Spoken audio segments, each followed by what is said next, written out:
Where I think I missed the boat a lot of times for most of my parenting life, if you would, is I always had that goal of wanting to give my kids everything that I didn't have.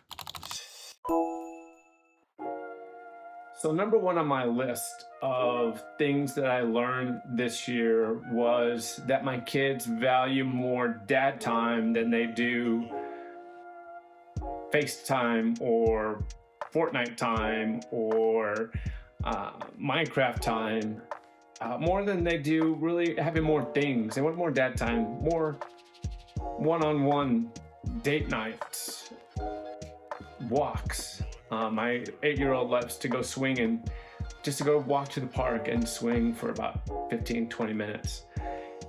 They value that more than things. And so, where I think I missed the boat a lot of times for most of my parenting life, if you would, is I always had that goal of wanting to give my kids everything that I didn't have growing up. I wanted to give to them all of the opportunities and things that I thought I wanted as a kid and what didn't have as a kid. And I didn't blame my parents because I knew my parents did their best, but to just do more and be more and give more than what was able to be gifted to me.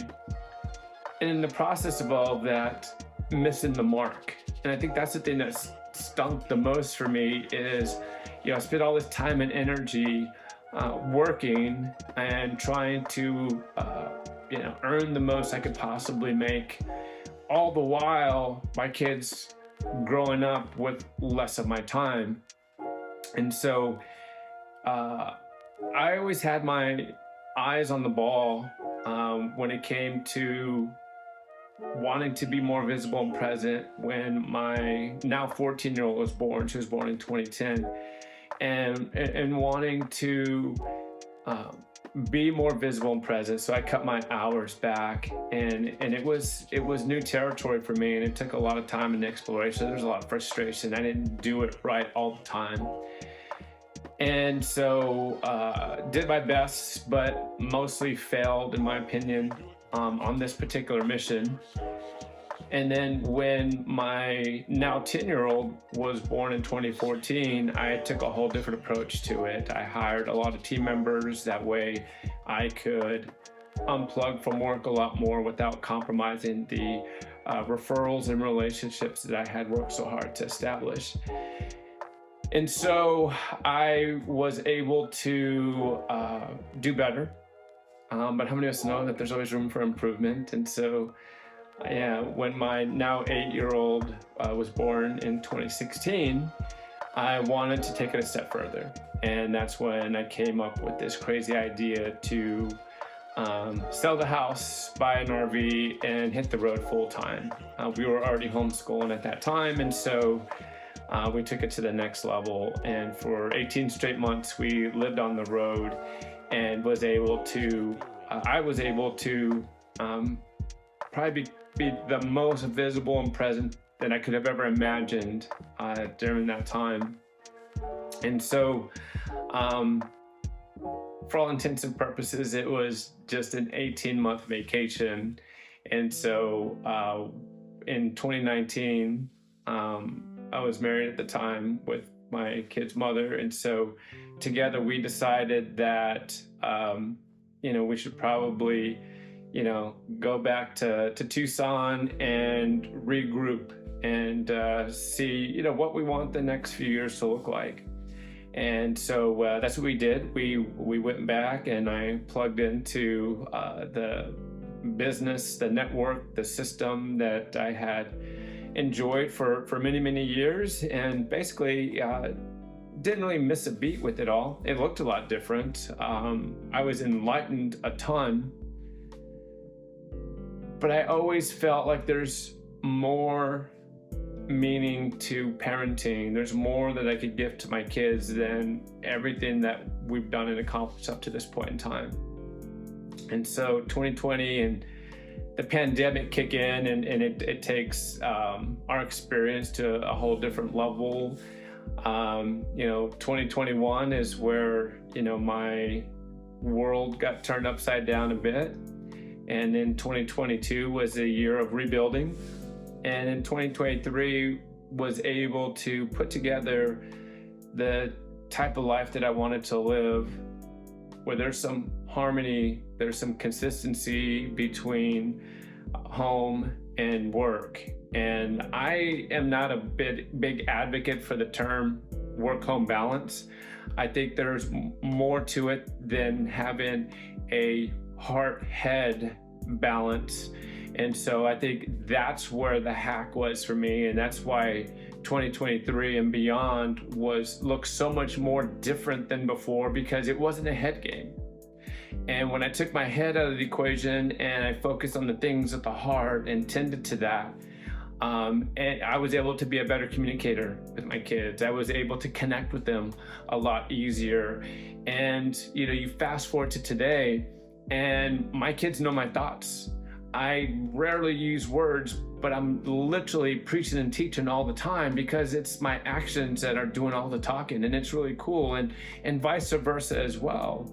I could see with my kids' demeanor or their actions, or just even how they're breathing, that, they need some dad time, or they just need a hug, or they just need some words of affirmation, whatever the case may be. And so if I was super caught up with my own agenda outside of them during these times, then I'm really letting them down.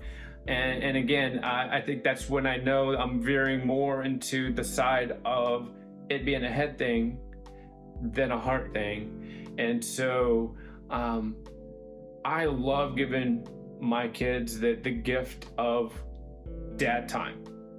And sometimes dad time is our, Heavenly Father dad time, where we, jump into the Word, where we watch, some videos, maybe some movies along those lines, and they see me, their earthly father, submitted and surrendered and looking to a Heavenly Father for guidance, for information, for a clue, the same things they look up to me for, that I am in turn looking up to our Heavenly Father for that. So just being able to have that dynamic, and it's been such a blessing to me.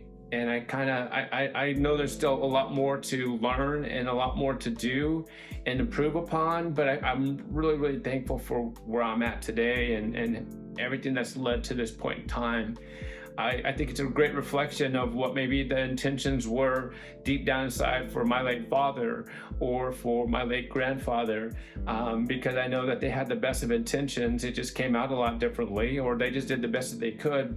But it's their legacy that I'm representing. It's their lineage that I'm representing, and gifting to my kids all the information I want my grandkids and their kids to know and have, all the stuff that I wish I would have known when I was 8, 10, 14 years old. That's where it's at, and that's where that's the accountability I try to hold myself to. And it's been such a blessing for me this year. And it ties directly into the next thing I'm gonna talk about, as far as the 12 things I learned this year, and that's that you could do more with less. And it ties into a different one that came a little bit later on that list, where time is so much more valuable than money.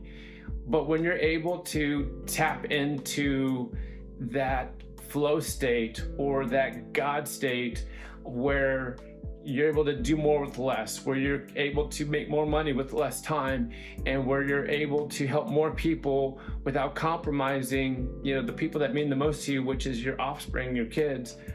Oh my goodness, this year was a lot of fun, and I know that the best is yet to come. So many blessings to anyone and everyone that's listening to this, a lot of encouragement. I promise you this, you are my thoughts and prayers.